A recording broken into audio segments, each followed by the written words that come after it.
Hi guys, it's Jenny with Art for Good.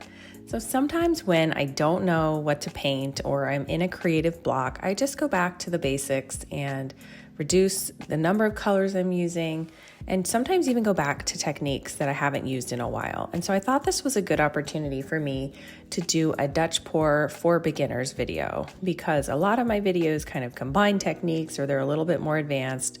And I know that, mastering the Dutch pour technique is really something on a lot of paint pouring artists' list of things they want to achieve. So today I'm going to teach you how I do it with this beautiful black and white piece. I'm working with a 16 by 20 canvas here, and I'm only going to be using two colors. One is ivory black and the other is iridescent white. And my paint pouring mixture is 1 part paint to 2 parts Floetrol and then 1 part water. So I will put that recipe down in the description below, as well as a link to the actual Floetrol product that I buy off of Amazon. So you want to do a base layer here with the black color, and you do not want it to be too thick. You want to blow a lot of that paint off. And the reason I'm using ivory black is it's a softer black. And if you were to use Mars blacks, especially Artist Loft brand, I have found to be extremely difficult to work with paint pouring. It will do something called eating up the other colors, and it will create big holes of black just because of the density or the recipe of that brand of paint. So I have switched to ivory black, and it has been amazing. I think Amsterdam brand's lamp black is another good option for you. So I always make sure and take a few minutes to go around the edges. It was a brand new bottle of Floetrol, so there are some pieces in that. Some people get around that by straining it first, and you can certainly do that. But usually the pieces in my Floetrol are so big that I can just pull them out. I'm also using a torch here, and the torch just helps to remove any air bubbles because those can disturb the composition once we get the white piece on here. All right, so now I have my iridescent white, and I'm just going to go around in a little pattern here. I've got quite a bit of white on. I think if I were to do this particular piece over again, I would reduce the amount of white that I use.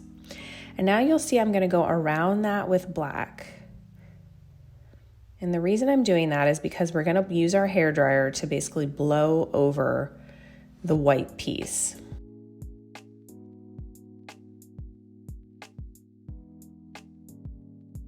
I'm using a basic hairdryer that I've used for a long time. As you can tell, is completely destroyed with paint.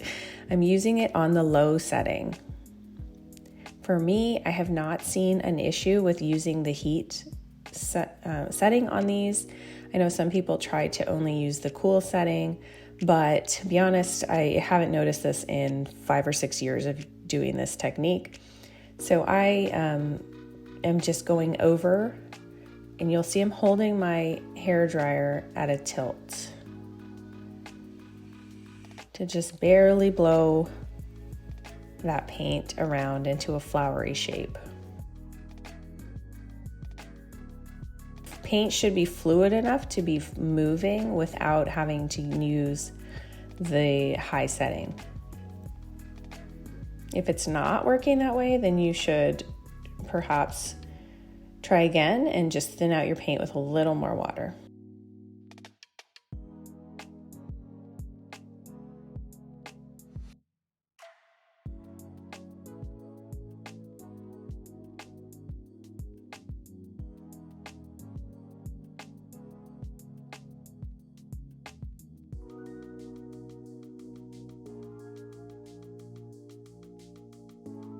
So now I go in and just use my breath to blow out certain areas of the painting.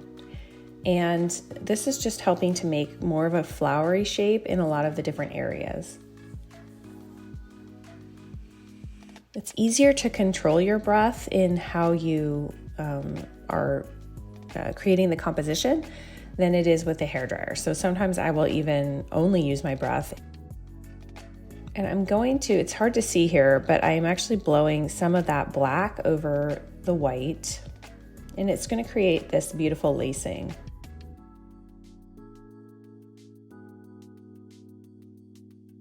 And really the only way to understand how the paint is going to interact and how this works is to just try it. Like, just get in there, experiment. I mean, that is really how I learned, other than watching YouTube videos, as many as I could find when I first started.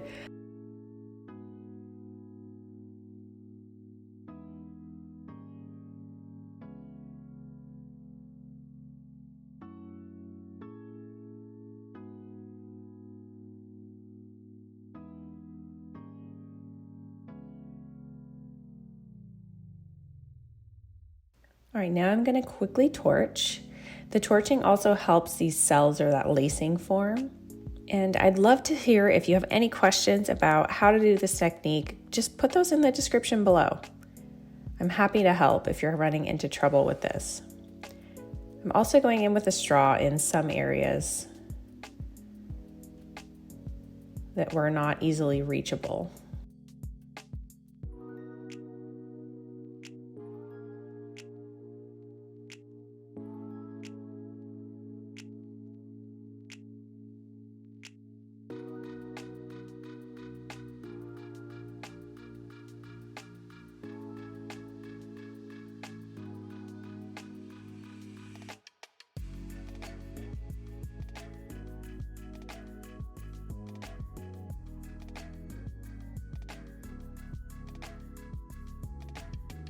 And this is the final piece. Take a look at that lacing and look at the gentle white. This is because we used an iridescent white and not a titanium white. It almost looks a little ghostly. I love working with black and white. I have a lot of compositions with just black and white. So if you are interested in more ideas for using black and white in fluid painting, I will leave you with a playlist right here. And that's all the time I have for today. I will see you next time.